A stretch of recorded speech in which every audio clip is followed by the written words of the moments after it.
Good afternoon, everyone. Welcome to our first Inspire session. Today will be all about nutrition and how it plays an important role in this current day and age. We have invited a number of speakers today who are very well versed in food and nutrition. Before we begin, I'd like to introduce Wael Canoy, Unilever Food Solutions Category Marketing Manager, to open today's session. Everyone, I am Wael Canoy, the Category Marketing Manager of Unilever Food Solutions here in the Philippines. And we are very, very excited to welcome you all into this first Inspire session that we organize to benefit all of you at this very challenging time as we face looking forward into the new normal. Based on the many studies and social listening that we have done in Unilever Food Solutions, we have learned that access to healthy food has never been this important. What is interesting is this behavior amongst consumers and diners run across age, gender, social class, and other demographic cuts. You see salad-based meals and vegan stores popping in urban areas, and we see this interesting trend as something that has stayed for quite a while. We as Unilever Food Solutions then recognize this need. In fact, we have invited key speakers who can give us a glimpse of how food play an important role in improving the health of people and our planet. We hope you enjoy today's session and feel free to reach out to us should you have any clarifications. Thank you. Thank you, Wael. Our first speaker today is a champion for nutrition and sustainable food systems. She has pioneered Knorr's global partnership with WWF and Eat Lancet to study the state of the world's food systems and how to save them through great food that does good for you and the planet. I'd like to welcome Dorothy Shaver. I'm Dorothy Shaver. Thank you so much for having me, and special thanks to UL for inviting me. I'm located in the Netherlands. Of course, I'm working from home, so this is live from my apartment in Amsterdam, right across from a beautiful canal. So I sit in the Knorr Global team, and I lead sustainability. What I've been asked to talk to you about today is one of my favorite topics. First, I'm going to go through some big food system issues that we can solve. And then I'm going to talk to you about a couple ways for us to solve it. Simple as that. Well, I wish. If it was, we wouldn't be in the situation we're in when it comes to the food system. So without further ado, we're going to go ahead and get started. First, I'm going to bring you kind of down to talk about some of the food system issues that we have. And then I'm hopefully going to bring you up and give you some inspiration on how we can help fix that. So try to stay with me the whole time. It may be a bit confusing. You may hear some new facts that are not only daunting, but maybe a bit much and don't make any sense. Please feel free to reach out to me at any time. My email is dorothy.shaver@unilever.com. Again, I'm delighted to be here. I hope you enjoyed the presentation. I'm going to pull up my slides now, and then I'll come back up at the end, but I'll talk you through it.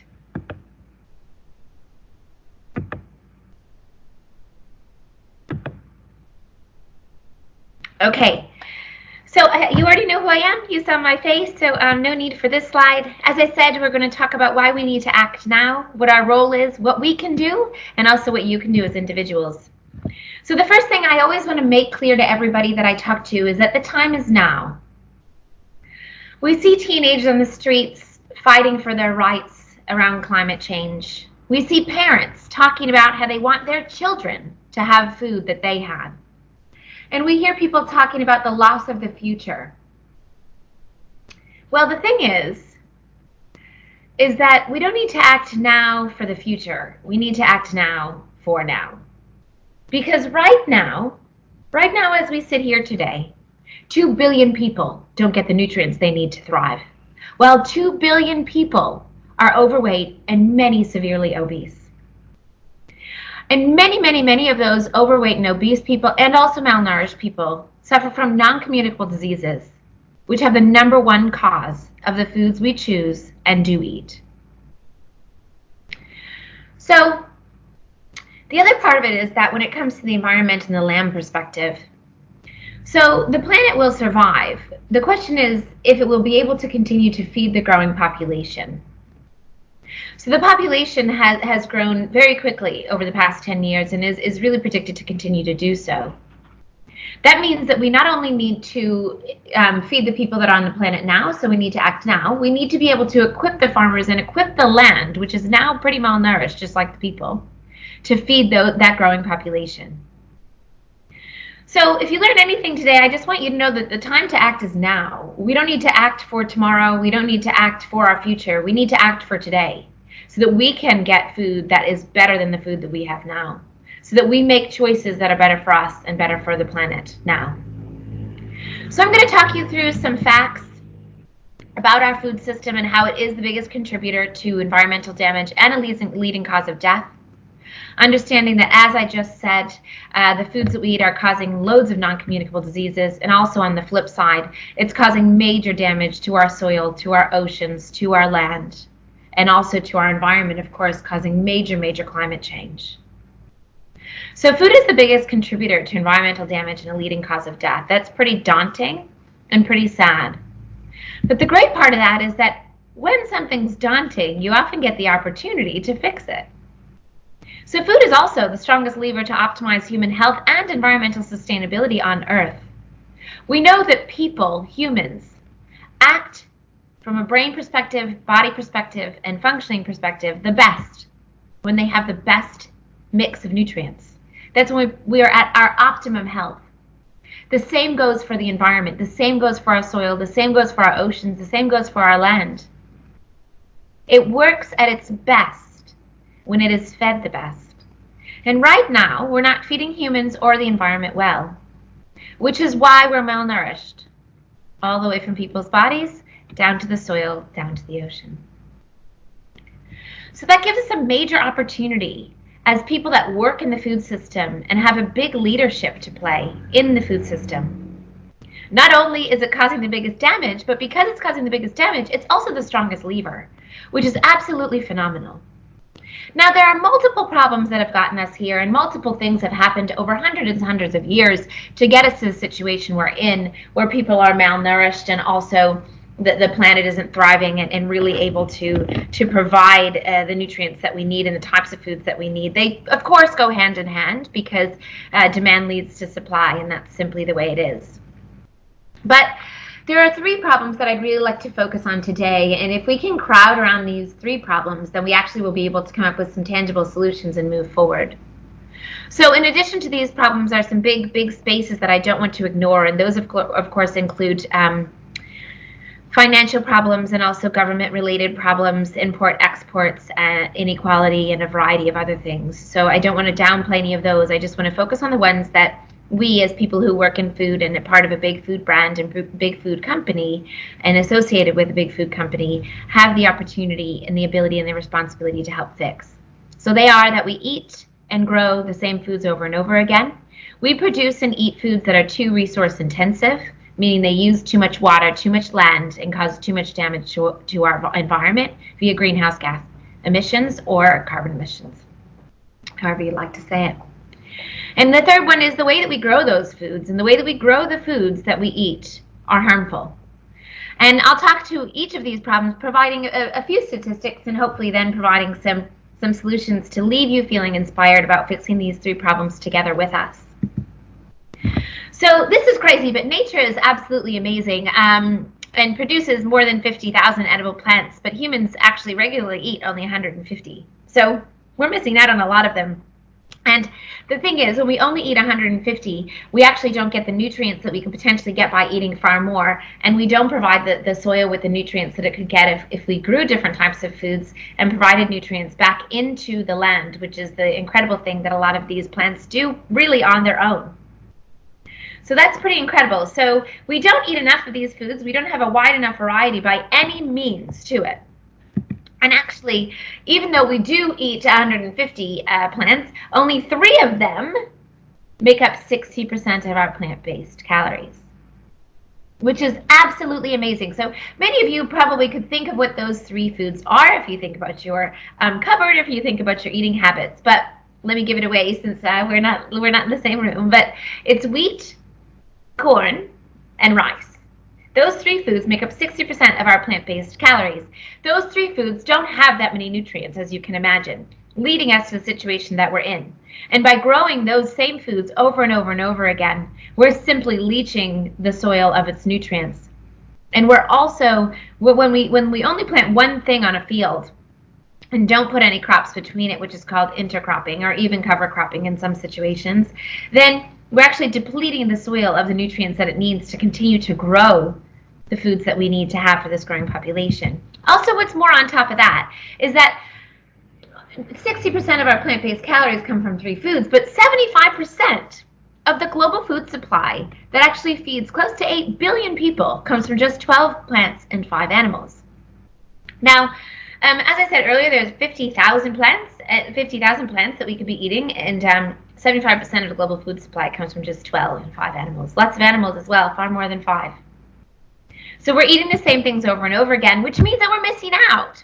I mean, some of you in the room may be chefs or businessmen or business people or salespeople or working in the brands and things like that.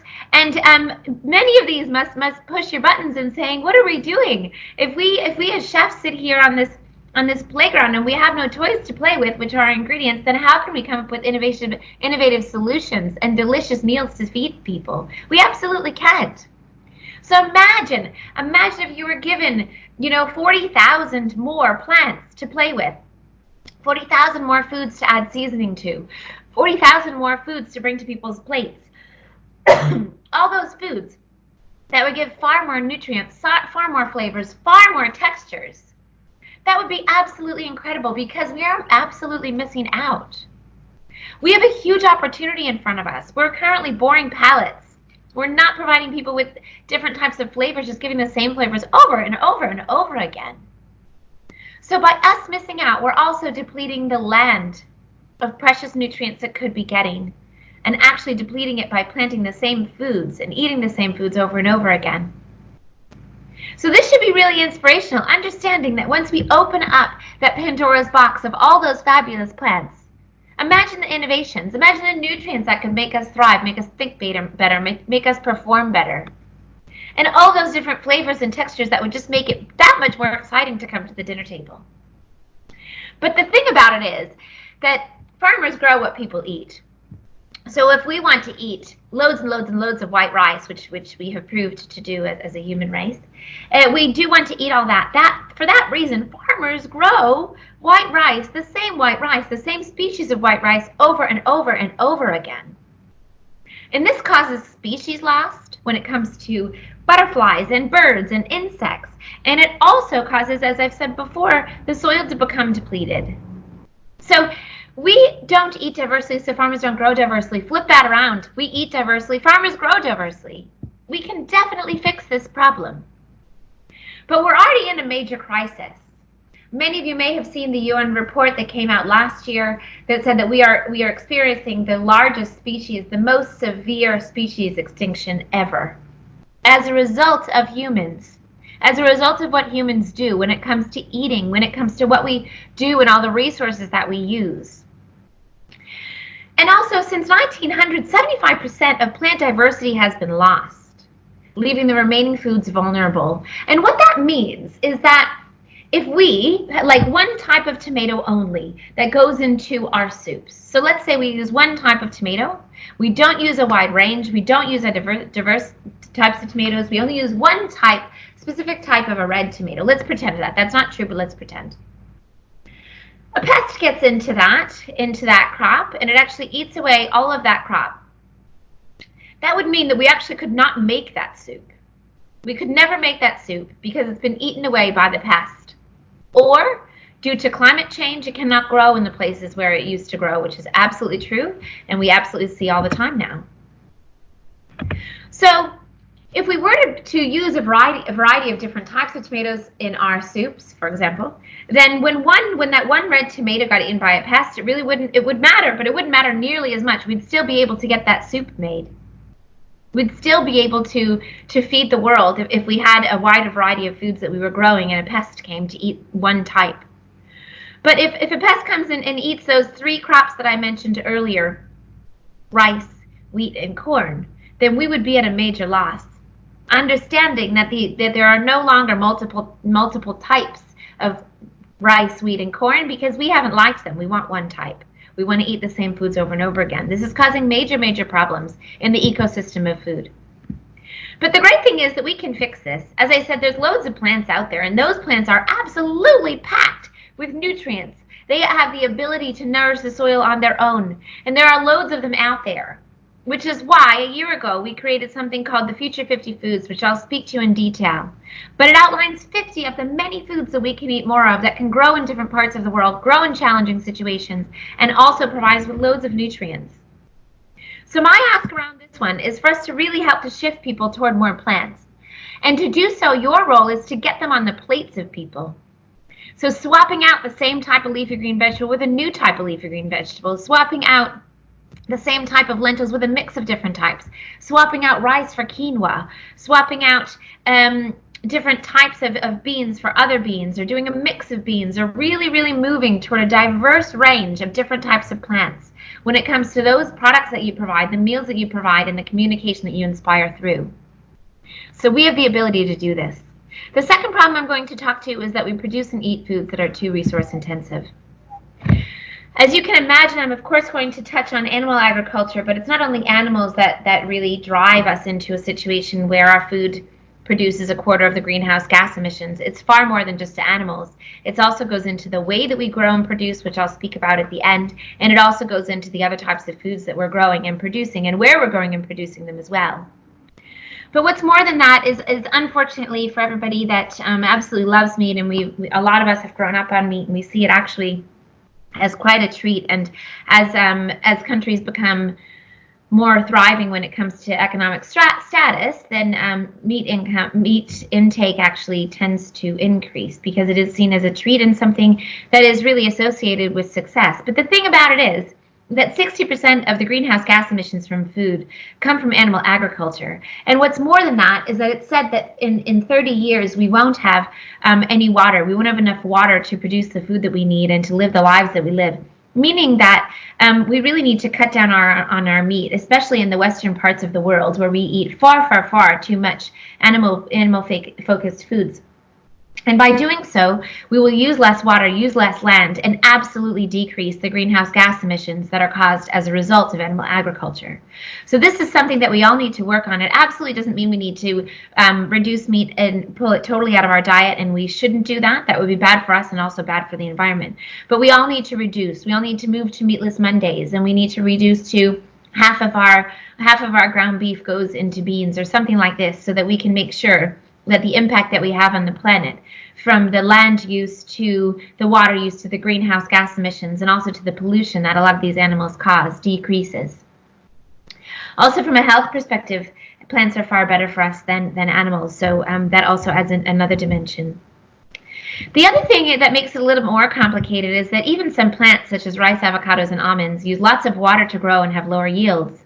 So we need to be careful, even beyond just simply moving from meat to less meat, but also to think about the impact that each of our foods has on the environment and how can we switch to different ones.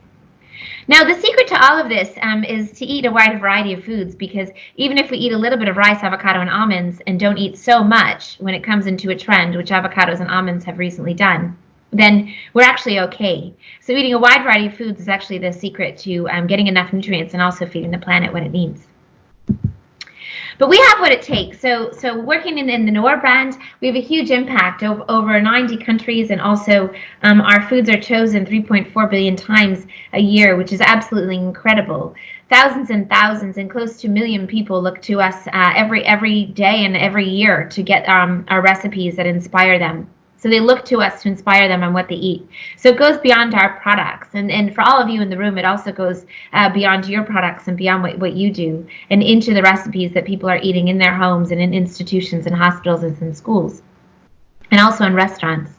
So in restaurants, actually, that's the place where we need to inspire people. That's where people get their ideas. That's where people feel, inspired and feel like it's a really aspirational place to be able to cook and eat the foods that they have in the restaurants. And if we move that aspirational food to be less meat and more plants through the work that you guys are greatly doing, then we will absolutely be able to achieve our goals to get people to eat more plants and less meat.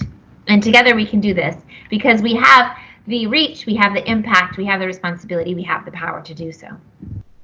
So with these two, basically the overarching theme is eating a wider variety. So eating more plants and eating less meat, which means more plant-based sources of protein, such as beans and grains and seeds and different types of things like that. Loads of them are in Future 50 for inspiration. The third thing that we need to look at is that it's not just the foods, it's the ways that we grow them. So we're growing foods in harmful ways, and the reason for doing so is over the past 60 years, with the absolute boom in the population, it has been necessary for food companies to grow a global population in an inexpensive, efficient way. This, of course, means that we've turned to machines, we've turned to growing a huge yield even in places that maybe couldn't handle it.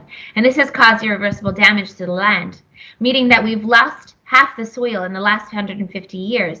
And this is an absolute result of the way that we've been growing the foods and the types of foods that we've been growing. If we don't have soil, we can't plant our foods because soil, of course, is responsible for the foods that we grow. Also, the soil that is still out there doesn't have the nutrients that it used to have. So if we said 50 years ago we ate a carrot, it would have far more nutrients than it does today, because the nutrients in our soil is far less as a result of what we've done in the way that we've farmed and produced our foods and the types. Therefore, we need to grow and produce foods in ways that are sustainable, restorative, and regenerative. So as I sit here as a person working on the Knorr Global team with a huge responsibility for how we go forward with our food and being such a big brand, and also with a background in nutrition, I'm a registered dietitian by background, I have to say that I am very, very proud of where we are as a very big food brand, actually the #1 chosen food brand in the world. To say that the 3 shifts that we will stand behind when it comes to our products, our recipes, our communication, and our programs is really moving people to eat more plants, eat less meat, and the foods that go into our products will be grown in ways that are sustainable, restorative, and regenerative. And we are well on our way, so we're not just getting started. We've started a long time ago. 10 years ago, we started on sustainably sourced ingredients. And 3 years ago, we really started to push toward more plants and less meat. So together we can do this. And one of the ways that we can do it is that by doing so, we also impress our consumers. So we know that close to 3/4 of our consumers want to reduce their environmental impact, which means that if we help to teach people that a big part of their impact is actually the foods that they choose to eat, then we will be able to achieve the goals that we need to achieve. So one of the ways that we choose to do this actually is together with WWF, Knorr launched Future 50 Foods a year ago. And this has the ability and the impact to help people move toward a wider range of vegetables, more types of grains, and more plant-based sources of protein, very much aligned with the 3 shifts that I just talked about. So this report started as a thought leadership piece, but actually has moved into be the key, basically red thread that goes through the whole strategy that Knorr has, putting Future 50 foods into our products, into our communication, and into our recipes. This starts by outlining the food system issues and then goes on to talk about 50 of the many foods that we should eat for the health of ourselves and also the health of the planet. As I said, it moves to more vegetables, more plant-based sources of protein, and also more variety, understanding that we're very much lacking in variety. Many of these foods are absolutely magical foods, in that they have the ability to bring nutrients into the soil to nourish not only themselves, but also the plants in the soil around them. Many of them have the ability to grow in multiple climates, understanding the impact that climate change has on yields and on the ability for farmers to grow the foods that they used to grow. Many of them have the ability to grow in a drought, understanding that places that never thought they'd have a drought actually do have a drought, causing them to have to shift to more foods that can grow in these situations. Many of them can grow underwater. Some of them can self-seed, which means nobody needs to even be there to put the seeds down. They do that themselves. And many of them can grow in a variety of different places and environments that are coming up as a result of the climate change and the impact that we have on the planet.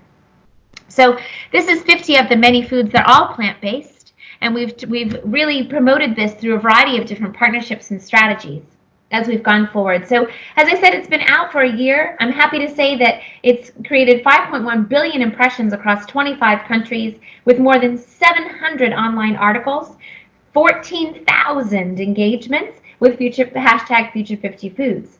Also, it has absolutely catapulted us as a brand into conversations with top key opinion formers. It's been applauded by the UN and also by FOLU, Food and Land Use, and a variety of other big organizations, both government and non-government organizations, to say that it is absolutely something that we need to do. And it's a thought leadership piece coming from one of the largest brands and one of the biggest food brands in the world.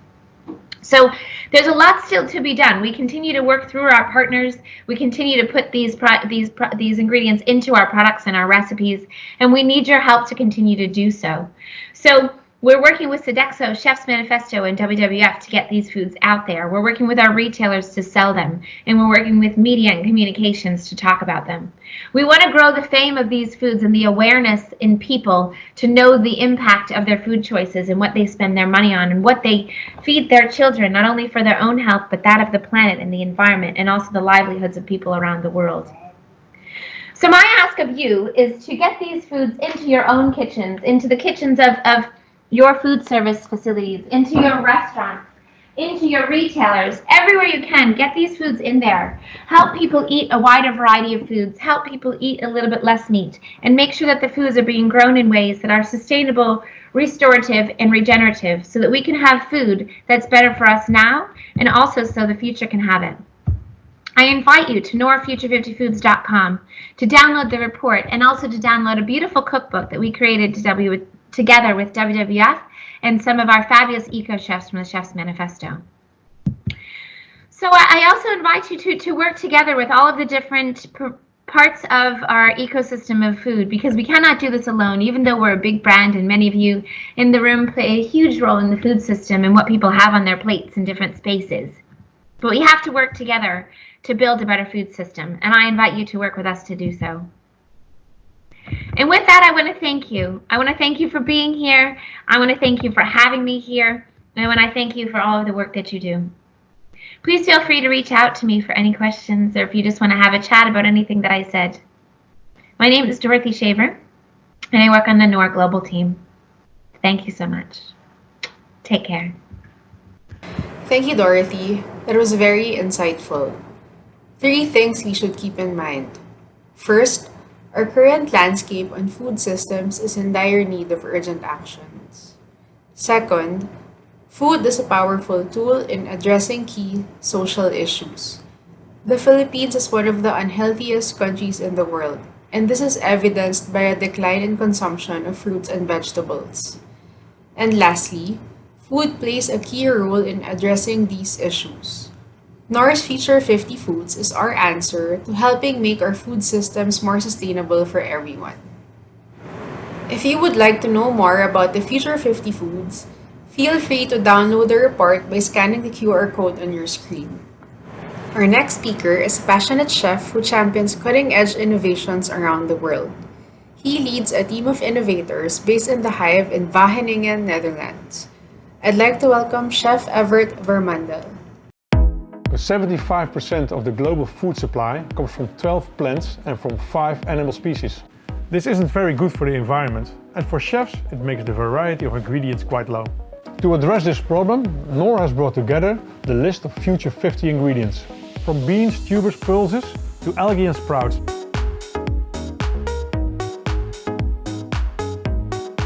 Getting to know these Future 50 foods gave me fresh ideas of replacing common ingredients that I used to work with in my kitchen. Get creative with more vegetables. So, for me as a chef, it means I can use less meat and less fish with more vegetables, and focus more on tasty plant-based dishes. Actually, it was really easy to adapt these ingredients into our menu. We made some simple swaps in recipes and dishes that we were already serving. So for instance, we made a risotto, and this time we didn't use rice, but we used quinoa. We made a burger patty, not from meat, but we changed the burger patty into a patty made of beetroot and pulses. So get to know these Future 50 ingredients. They will not be available all in your region, but if you only use 1 or 2 per dish, that will really make a huge difference to your dishes, to your menu, and of course to the planet. So with Future 50 Foods and the solutions from Knorr, you can now cook more diverse than ever. Thank you, Chef Evert. Delicious can indeed be nutritious. Things to remember from Chef Evert. Small changes have big impact. This makes it easier for guests to adapt. There's no need to do away with meat. Meat can be lessened. Adding vegetables will make the dish more nutritious. And lastly, variety of ingredients can help the dish look more appealing as well as more satisfying. Our next set of speakers will be talking about plant based eating, what it's all about, the trends behind it, how to cook more plant based dishes, and why it's better for our diet. I'd like to introduce Edgar Rivera, Chef Kees Van Erp, and Ria van der Maas, who are all part of the Unilever Food Solutions global team. Hello everyone, my name is Edgar Rivera and I am part of the Global Foods team. We want chefs to think plant forward, a new style of cooking and eating that celebrates plant-based food and it doesn't exclude meat consumption. It is broader than just vegan or vegetarian. 60% of the global population are meat lovers, while 10% are vegetarians and 5% are vegans. However, there is a bigger segment called flexitarians. These are people that today are choosing more vegetables and less meat, but still consume meat. They represent 25% of the global population. Pushing Plants Forward is the new inclusive platform that doesn't exclude meat consumption. It's a platform for the vegans, the vegetarians, and the flexitarians. Today, we live in a world that urges for a food system transformation and a more sustainable way of living, for our planet and for our health. Some of the reasons why people are choosing plant-forward diets are climate change, price, we know that meat is more expensive, animal welfare, and of course, health ambitions. But what does this mean for chefs? More guests want to eat healthier. They are choosing less meat and more vegetables, pulses, grains, and nuts. However, not all of them want to give away their meat completely. How do we put more vegetables on the plate in a way that satisfies everyone? The vegetarians, the vegans, and even the meat lovers. They want products and ingredients that deliver unique eating experiences which are comparable to the indulgence in a meat dish. Chefs acknowledge this change in the way diners eat. They don't drive it, they react to it. Next, we'll see 3 concrete ways how chefs can start changing their menu.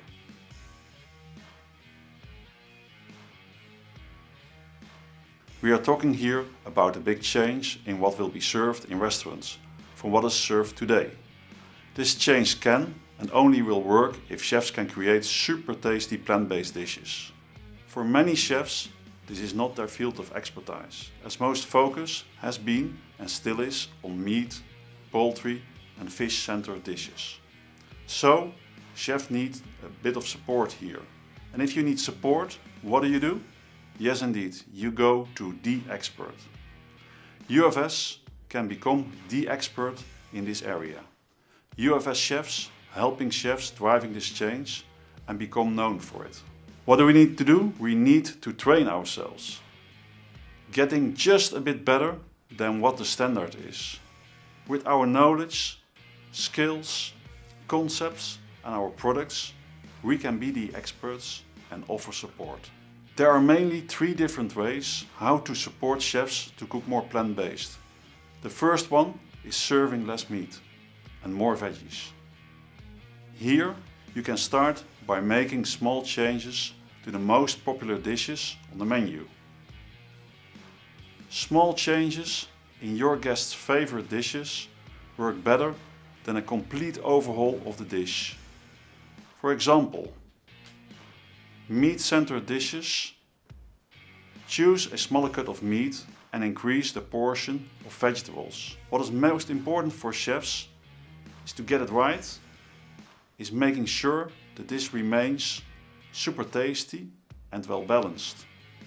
Bring excitement to the vegetables by having preparations like roasting, grilling or barbecuing. Give them just as much attention as you give to the meat or to the sauce. Do not bring in more complexity and give attention to the communication, the storytelling on the menu. But again, foremost important is to make sure it is super tasty. In the end, what counts is that a meat lover likes the dish. The second one is creating 100% vegetarian or vegan dishes. Diners want more exciting and fulfilling vegetarian and vegan dishes. Today, many vegetarian dishes are dull. Especially here we can step up our knowledge, and with our selected product baskets we can add loads of flavor. Also by sharing our top vegetarian and vegan killer recipes. We can bring also the excitement of the different cuisines we master. Do get into the details of vegetarian and vegan cooking, so you are able to advise chefs how to create a well-balanced menu. The third one is to replace the meat of the dish by a plant-based protein. For instance, to create a super tasty rendang with jackfruit and Knorr rendang base, especially when diners become more and more flexitarian. This is an area we need to master. So this is a movement we must embrace. Chefs, they do need a bit of support here, and we can become the expert. Watch also the next video as it covers nutritional aspects. Get on board and get yourself trained, and do not forget, share your success. Best of luck.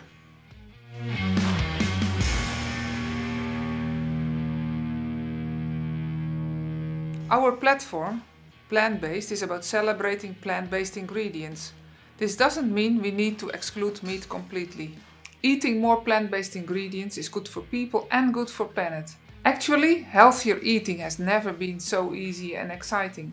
A greater variety of plant-based new and trendy ingredients brings new excitement to the dishes on the menu card. It also means more diverse cooking and culinary creativity for the chefs. The result is new type of dishes guests are looking for. The biggest group, and hence the biggest opportunity, are the flexitarians. These consumers are open for more plant-based ingredients in their food.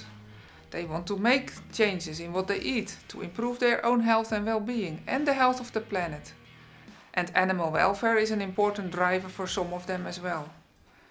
Compared to the flexitarians, the vegans and vegetarians are much more strict in their food choices, as this is much more a lifestyle that goes beyond food. For the operation in the kitchen, it means that meals cooked for vegans and vegetarians should comply with their requirements, like no meat and fish.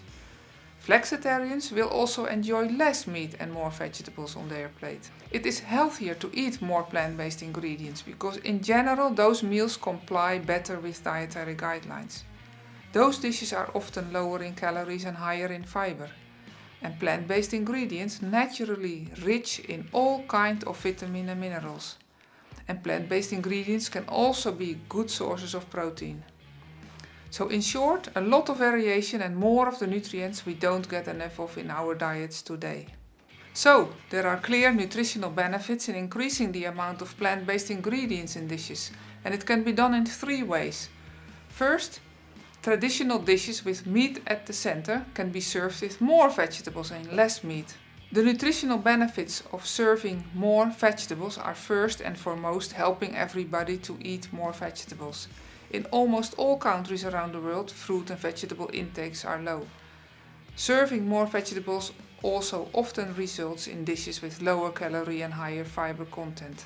Secondly, vegan and vegetarian dishes can become more filling and exciting by using a greater variety and more vegetables, pulses, grains and nuts. Exciting vegetarian or vegan dishes with more different type of vegetables, pulses, grains and nuts result in dishes with much more different type of vitamins and minerals for good health. Especially combining pulses, grains and nuts delivers good quality and enough proteins, meaning all the essential amino acids. Just choose from the Knorr Future 50 foods. Thirdly, in dishes that are served with meat today, the meat can simply be replaced by plant-based meat alternative. More plant-based ingredients in dishes makes cooking more exciting for the chef, the food more nutritious for the consumers and agricultural practices more sustainable. Dishes more and more guests are looking for. Thank you, Edgar, Chef Keys, and Ria. Plant-based eating is an entirely new way of eating but fairly simple to understand. Today, 25% of diners are flexitarians, meaning they are choosing to consume less meat and more vegetables. When preparing plant-based dishes, lessen meat while adding more vegetables. Remember that flavor makes simple vegetable dishes more exciting. You can also replace meat with plant-based protein or other vegetables. Plant-based ingredients are healthier because these are lower in calories and higher in fiber. Now I'd like to turn the stage over to Wael to close today's Inspire session. Hello once again. I'm sure you have found our session this afternoon rather enlightening and inspiring. While I'm sure that you also picked up a lot of good inputs from our slate of experts a while ago, allow me to give you a quick recap on what transpired today. We've learned that the Philippines is one of the unhealthiest countries in the world. This is evidenced by a decline in the consumption of vegetables and fruits, which I think we can address as an industry. More so, at this time and age of COVID, healthier and immuno-boosting recipes are very, very relevant. In fact, we foresee this kind of behavior or clamor for healthy food to continue as part of the new normal post-COVID. So again, we have to be very, very ready for this. Food is a very powerful lever in addressing the issues of our current food systems. And we know that the lack of food diversity leads to a lot of other social issues around health. We've also learned that flavor is an important lever to unlock food diversity. This is proof that you can excite your diners even with healthier food options. On the other side of the fence, you can also make your current delicious best sellers as nutritious recipes by introducing or infusing a lot of healthier ingredients around it, such as our future 50 ingredients, which, by the way, we will give you a copy of the book for free. All of these are small changes that have big impact to all of us. Thank you for joining today's Inspire session. We hope you enjoyed and learned a few new things about food and plant-based eating. For any questions, you may leave a comment below. Thank you, and we'll see you again next week. UFS. Support, inspire, progress.